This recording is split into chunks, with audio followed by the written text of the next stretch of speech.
नमस्कार, स्वागत है साहित्यिक झरोखा चैनल पर। आज हम करेंगे नाथ साहित्य। देखिए, आदिकाल के अंतर्गत ये एक विशेष प्रवृत्ति थी। यह विशेष पंथ था जिसको नाथ पंथ कहा गया, और नाथ पंथ के द्वारा लिखा गया जो साहित्य है वो नाथ साहित्य के अंतर्गत आता है। तो आज हम इसके बारे में विस्तार से जानेंगे। तो आइए शुरू करते हैं। देखिए, सबसे पहले अगर बात करें नाथ का अर्थ क्या है। नाथ का अर्थ क्या है? स्वामी या पति। जो नाथ परंपरा से जुड़े हुए लोग हैं ये ईश्वर को अपना स्वामी, अपना प्रभु, अपना पति स्वीकार करते हैं या अपना परमात्मा स्वीकार करते हैं, और उसकी प्राप्ति के लिए कठोर साधना ये करते हैं। वैसे देखा जाए तो शैव मत में नाथ शब्द का प्रयोग किसके लिए किया गया है? भगवान शिव के लिए किया गया है। यहाँ पर अगर आप जाने तो जैसे बौद्ध साहित्य है, बौद्ध साहित्य में भी अगर हम देखें तो महात्मा बुद्ध के लिए नाथ शब्द का प्रयोग किया गया है। जो शैव मत है उसमें शिव के लिए नाथ शब्द का प्रयोग किया गया है। आदिकाल में नाथ शब्द के प्रयोग की अगर बात करें तो उस धार्मिक संप्रदाय के लिए हुआ जिसका विकास बौद्ध धर्म से हुआ। कहने का भाव क्या है कि जो नाथ संप्रदाय है ये कहाँ से निकल कर आया? ये बौद्ध धर्म से ही निकल कर सामने आया। आचार्य हजारी प्रसाद द्विवेदी मानते हैं कि आदि नाथ स्वयं शिव ही हैं। यानी सबसे पहले जो नाथ है वो कौन है? शिव ही सबसे पहले नाथ हैं। इस पंथ में शिव के पश्चात अगर किसी को विशेष स्थान दिया जाता है तो वो है मत्स्येंद्र नाथ। इनको इस पंथ में सबसे विशेष स्थान दिया जाता है। यहाँ पर इनकी रचनाओं का भी उल्लेख है जो इनके साहित्य में मिलता है। इसके बाद अगर गोरखनाथ की बात करें तो सर्वश्रेष्ठ योगी के रूप में अगर किसी को देखा जाता है इस पंथ में या इस साहित्य में तो वो कौन है? वो है गोरखनाथ। ये आपको ध्यान में रखना है कि गोरखनाथ यहाँ पर सबसे बड़े या सर्वश्रेष्ठ योगी के रूप में इस साहित्य में जाने जाते हैं। देखिए, यहाँ पर एक बात ध्यान में रखनी है कि बौद्ध धर्म से किस जो नाथ साहित्य है या नाथ पंथ है वो कहाँ से निकल कर आया? बौद्ध धर्म से। देखिए, हम सब जानते हैं कि चाहे वो जैन धर्म है, चाहे बौद्ध धर्म है, हिंदू धर्म है, धीरे धीरे इन धर्मों में विघटन होना प्रारंभ हो गया था। जहाँ पर विचारिक मतभेद हुआ वहाँ पर उसकी शाखाएं विभाजित हो गई। यानी जिस भी धर्म से जुड़े हुए लोग थे उन्होंने अपने विचारों को स्थापित करने के लिए जो मुख्य धर्म था उसको छोड़कर एक अलग पंथ शुरू कर दिया जिसमें वो अपने अनुसार अपने विचारों का प्रसार कर सके। उसी का परिणाम क्या हुआ? बौद्ध धर्म का विखंडन या बौद्ध धर्म का जो वर्गीकरण हो गया या विभाजन हो गया। उसी के परिणाम से जो एक पंथ सामने आया वो कौन सा था? नाथ पंथ, या इसको साहित्य के क्षेत्र में अगर देखें तो नाथ साहित्य कह सकते हैं। देखिए, नाथ परंपरा का प्रारंभ कब से हुआ, कहाँ से हुआ, इन विचारों को अगर लेकर हम देखें तो विद्वानों में मतभेद है। लेकिन राहुल सांकृत्यायन क्या मानते हैं? ये नाथ पंथ को सिद्ध परंपरा का विकसित रूप मानते हैं। यानी कौन सी परंपरा का? सिद्ध परंपरा का ही विकसित रूप इन्होंने स्वीकार किया है। कुछ विद्वान इसे वज्र यानी सिद्ध वामाचार की ओर से अग्रसर हुए तो उनकी प्रतिक्रिया के रूप में नाथ पंथ का विकास हुआ। यानी जो वज्र यानी सिद्ध थे, ये जब वामाचार की प्रवृत्ति इन्होंने अपना ली तब क्या हुआ? उसकी प्रतिक्रिया के रूप में वामाचार यानी वाम पंथ या वाम प्रक्रिया को जब इन्होंने अपना लिया तब ये नाथ पंथ का विकास हुआ। सिद्ध मत और नाथ मत दोनों आपस में संबंधित हैं और दोनों ने योग साधना के मार्ग को अपनाया है। लेकिन इसका मतलब ये नहीं है कि दोनों ही समान है। आचार्य हजारी प्रसाद द्विवेदी मानते हैं कि नाथ पंथ या नाथ संप्रदाय के सिद्ध मत, सिद्ध मार्ग, योग संप्रदाय, अवधूत मत एवं अवधूत संप्रदाय नाम भी प्रसिद्ध हैं। अर्थात अनेक नामों से इसको पुकारा जा सकता है, लेकिन उसका अभिप्राय क्या है? नाथ पंथ के बारे में ही चर्चा हो रही है। ये याद ध्यान में रखें। चाहे उसे नाथ संप्रदाय कहा जाए, चाहे उसे सिद्ध मत कहा जाए, सिद्ध मार्ग कहा जाए, योग मार्ग कहा जाए, योग संप्रदाय, अवधूत मत कहा जाए या अवधूत संप्रदाय, लेकिन यहाँ बात किसकी चल रही है? केवल और केवल ये आपको ध्यान में रखना है कि वह बात नाथ पंथ की ही चल रही है। अर्थात हजारी प्रसाद द्विवेदी जी ये मानते हैं कि इसे अनेक नामों से पुकारा जा सकता है। अब अगर नाथ परंपरा की बात करें कि नाथ परंपरा में कौन कौन से प्रमुख नाथ हुए हैं, तो जैसे 84 सिद्ध प्रसिद्ध है, वैसे ही यहाँ पर नवनाथ भी प्रसिद्ध हैं। नवनाथों में अगर देखें, मत्स्येंद्र नाथ है, जालंधर नाथ है, गोरखनाथ है, चौरंगी नाथ, कणेरी नाथ, चरपटी नाथ, भर्तहरि नाथ, कंथड़ी नाथ और गहनी नाथ के नाम लिए जा सकते हैं। लेकिन यहाँ पर जो गोरखनाथ है ये सबसे प्रसिद्ध हैं। मत्स्येंद्र नाथ इस पंथ के प्रारंभकर्ता माने गए हैं या इनसे इस पंथ का विकास माना गया है। लेकिन इस पंथ को अगर प्रसिद्धि मिली तो वो किसके कारण मिली? गोरखनाथ के कारण ही मिली। इनका जो समयकाल है 12वीं-13वीं शताब्दी के आसपास का माना गया है, लेकिन सर्वसम्मति से इनका समयकाल 13वीं शताब्दी ही स्वीकार किया गया है। नाथों के बारे में अगर हम देखें कि नाथों की रचनाओं का संपादन किसने किया है, ये बहुत ज़रूरी है। तो आपको ये ध्यान में रखना है कि इसका संपादन डॉक्टर पीताम्बर दत्त बढ़थवाल ने किया है। बढ़थवाल ने किया, कब किया? 1942 में। ये आपको यहाँ पर ध्यान में रखना है कि इनकी रचनाओं का संपादन कब हुआ है? 1942 में हुआ है। किसके द्वारा? डॉक्टर पीताम्बर दत्त बढ़थवाल के प्रयत्नों से। तो यहाँ पर आपको एक बात ध्यान में रखनी है कि जो गोरखनाथ है ये नाथ परंपरा में सबसे प्रसिद्ध माने जाते हैं। लेकिन इसके साथ साथ जो नाथ परंपरा है इसमें अन्य लोग भी जुड़े, जिसमें नागार्जुन है, चोकड़नाथ है, चरपटनाथ है, गोपीचंद्र, अजयपाल, विरूपा, धर्मनाथ, गरीबनाथ, लक्ष्मणनाथ, हेठनाथ, पखनाथ और चोलीनाथ। इनके नाम को भी ध्यान में रखना चाहिए क्योंकि इन्होंने भी इसी परंपरा का निर्वाह किया और इसको आगे लेकर गए या इसमें विकास क्रम में अपना योगदान दिया है। यहाँ पर डॉक्टर रामकुमार वर्मा की पंक्तियाँ जो आपकी बुक में दी गई हैं वो आप यहाँ देख सकते हैं कि जो कि गोरखनाथ के बारे में है कि गोरखनाथ ने नाथ संप्रदाय को जिस आंदोलन का रूप दिया वह भारतीय मनोवृत्ति के सर्वथा अनुकूल सिद्ध हुआ, जिसमें जहाँ एक ओर ईश्वरवाद की निश्चित धारणा उपस्थित की गई, वहाँ दूसरी ओर विकृत करने वाली समस्त परंपरागत रूढ़ियों पर भी आघात उन्होंने किया। यानी एक तरफ तो आस्था की बात करते हैं, किस में आस्था? भगवान में, ईश्वर में। लेकिन दूसरी ओर जो समाज में रूढ़िवादिता फैल रही थी, उन रूढ़ियों पर उन्होंने करारा प्रहार किया, उनको समाप्त करने का प्रयास किया। जीवन को अधिक से अधिक संयम, सदाचार और अनुशासन में रखकर आध्यात्मिक अनुभूतियों के लिए सहज मार्ग की व्यवस्था करने का शक्तिशाली प्रयोग किसने किया? गोरखनाथ ने किया। तो ये बात आपको यहाँ पर ध्यान में रखनी है कि नाथ परंपरा में नवनाथों का विशेष स्थान है। अन्य भी नाथ ऐसे हुए हैं जिन्होंने इस परंपरा में अपना योगदान दिया है, लेकिन गोरखनाथ का स्थान सर्वोपरि है।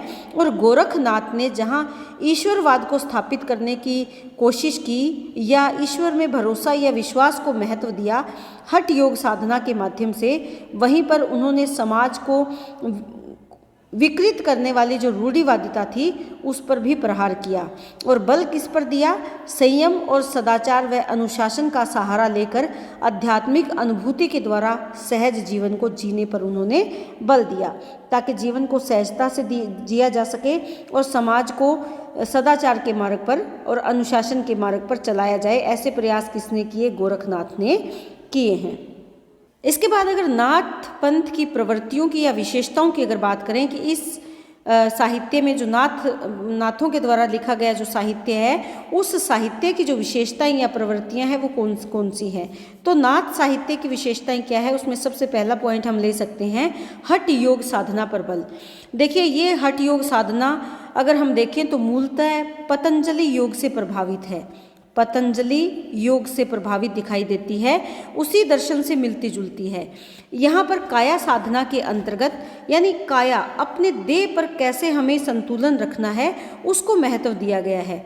यहाँ वायु निरोध प्राणायाम करने की जो प्रक्रिया नाथों द्वारा अपनाई गई वह भी हठ योग से ही संबंधित है। यहाँ पर सहज समाधि या शून्य समाधि की चर्चा की गई है, यानी कि कौन सी है? सहज समाधि या शून्य समाधि, जिसकी चर्चा यहाँ पर की गई है, ये आप ध्यान में रखेंगे। इस समाधि के माध्यम से जो हमारे शरीर में षट चक्र कहा गया है या अष्ट चक्र कहा गया है, उनका ज्ञान हम प्राप्त कर सकते हैं, जिससे कि हम अपनी इंद्रियों को वश में करके अपनी कुंडलिनियों को जागृत कर सकते हैं और ईश्वर की प्राप्ति कर सकते हैं। दूसरा यहाँ पर अगर हम देखें तो गुरु को महत्व, ये जो नाथ है, नाथ साहित्य में अगर हम देखें तो उन्होंने अपने गुरु को विशेष महत्व दिया है। क्यों महत्व दिया है?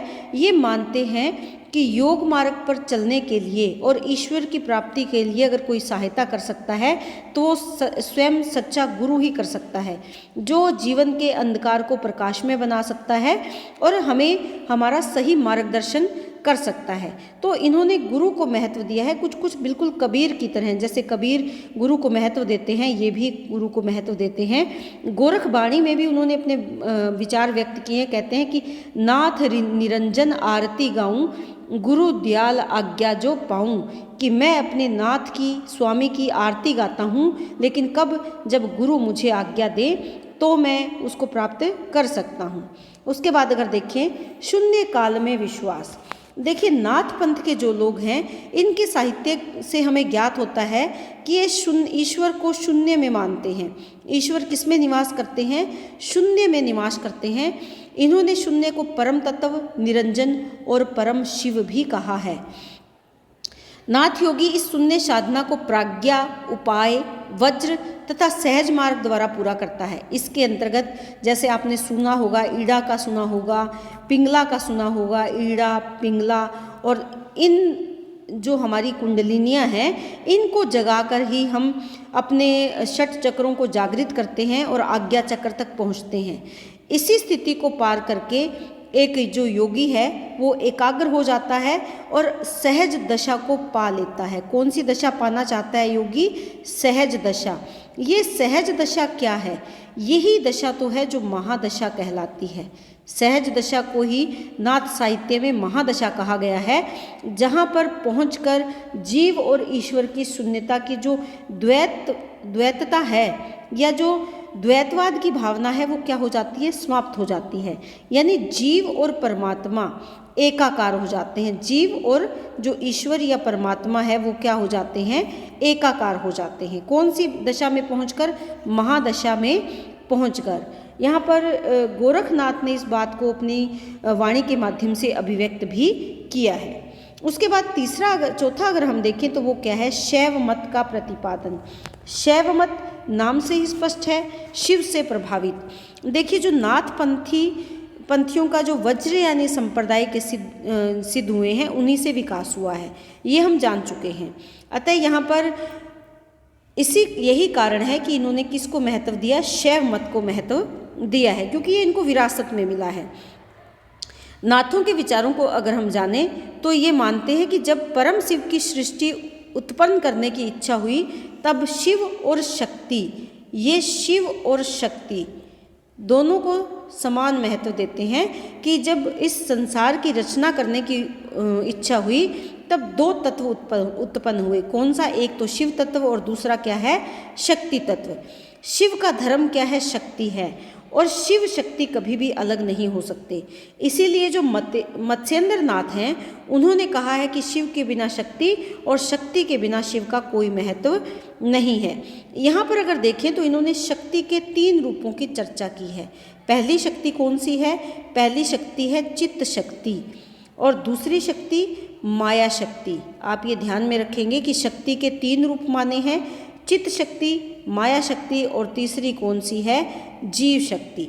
यहाँ पर जो चित्त शक्ति है वो माया शक्ति के द्वारा दूषित कर दी जाती है। यही कारण है कि जो जीव है इस संसार में उलझकर रह जाता है।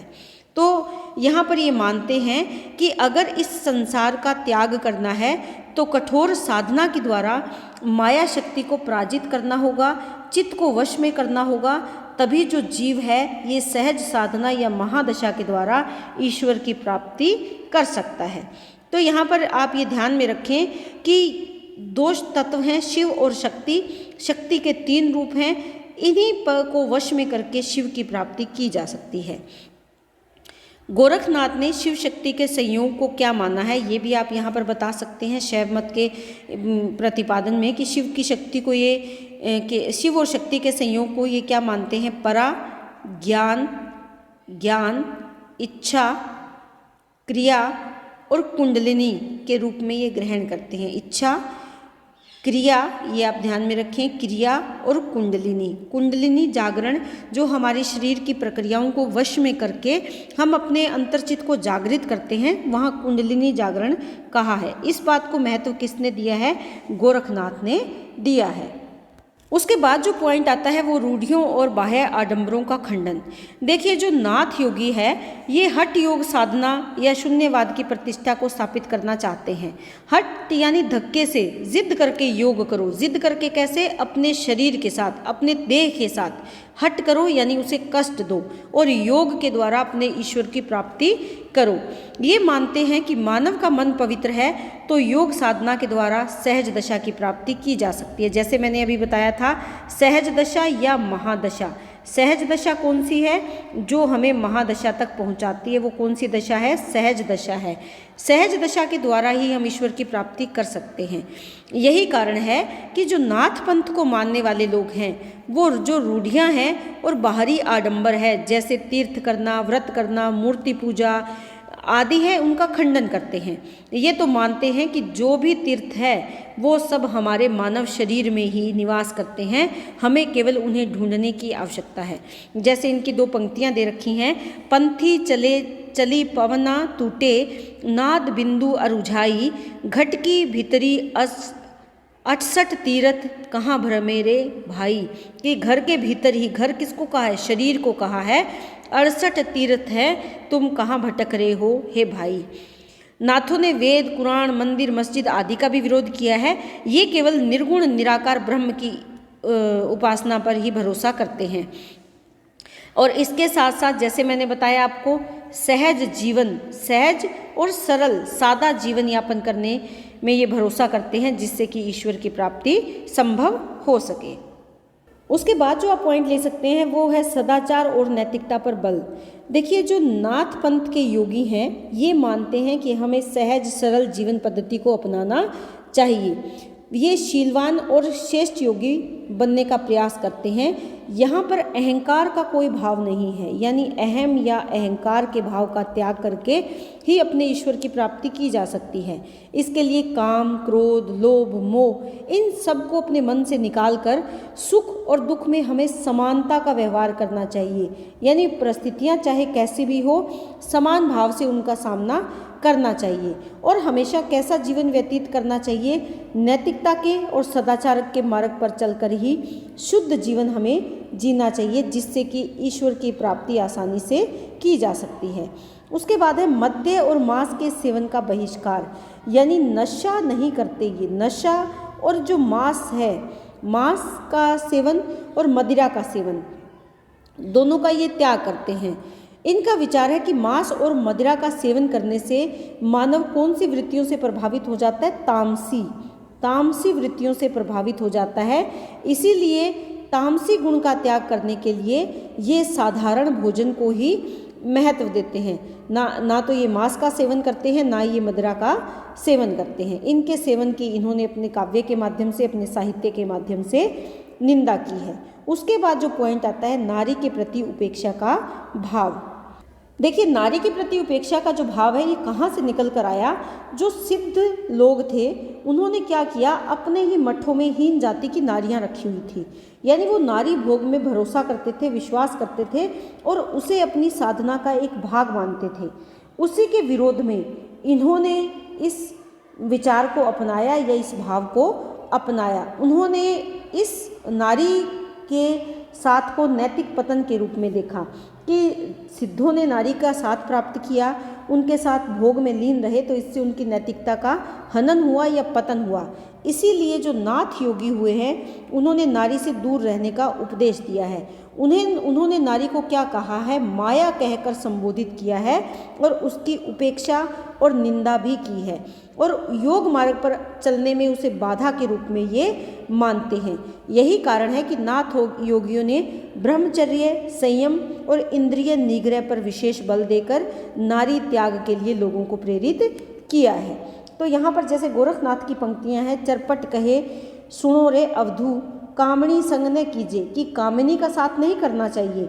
जिद बिंद नो नाड़ी सोचे, दिन दिन काया छीजे, कि अगर तुम उसका साथ करोगे तो वो तुम्हारी सभी नव नाड़ियों को शोष लेगी, तुम्हारे ज्ञान को संकीर्ण कर देगी और दिन प्रतिदिन तुम्हारी काया तुमसे छीन लेगी। इसी विचार को देखते हुए ये नारी की प्रति उपेक्षा का भाव रखते हैं। उसके बाद अगर भाव रस की बात करें, भाव कौन सा है, रस क्या है उसमें, उसको अगर बात करें तो किस भाव को इन्होंने महत्व दिया है। देखिए, ये वैरागी प्रवृत्ति के लोग थे, तो इनके काव्य में अगर हम मुख्यतः देखें तो निर्वेद का भाव देखा जा सकता है। निर्वेद भाव को इन्होंने महत्व दिया है। रस कौन सा है यहाँ पर है, शांत रस है। निर्वेद का भाव और शांत रस की परंपरा इसमें देखी जा सकती है।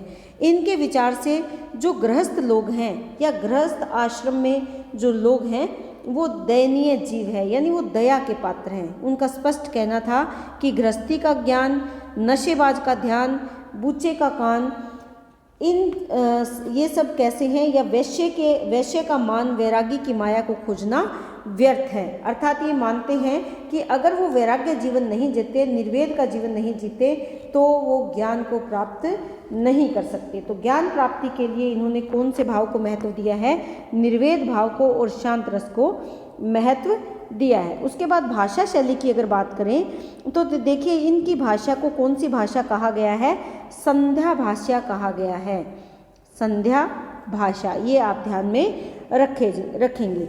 लेकिन यहाँ पर इस भाषा में सद्दुकड़ी भाषा के तत्व भी मिलते हैं, क्योंकि इसमें एक तो प्राचीन जो पश्चिमी हिंदी की बोलियाँ हैं उसका महत्व है।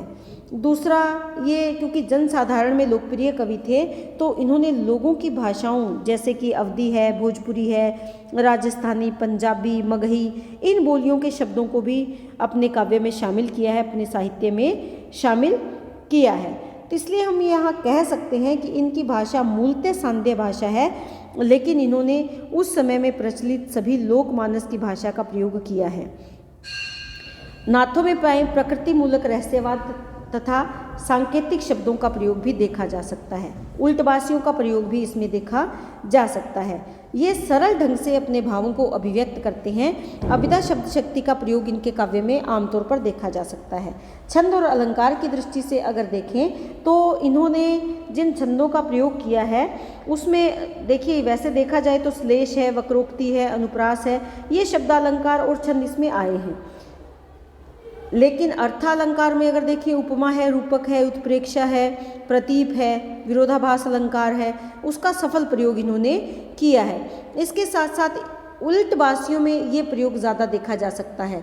और छंद की दृष्टि से अगर देखें तो दोहा है, चौपाई है, रोला है, सोरठा है, इन छंदों का प्रयोग इनके काव्य में देखा जा सकता है।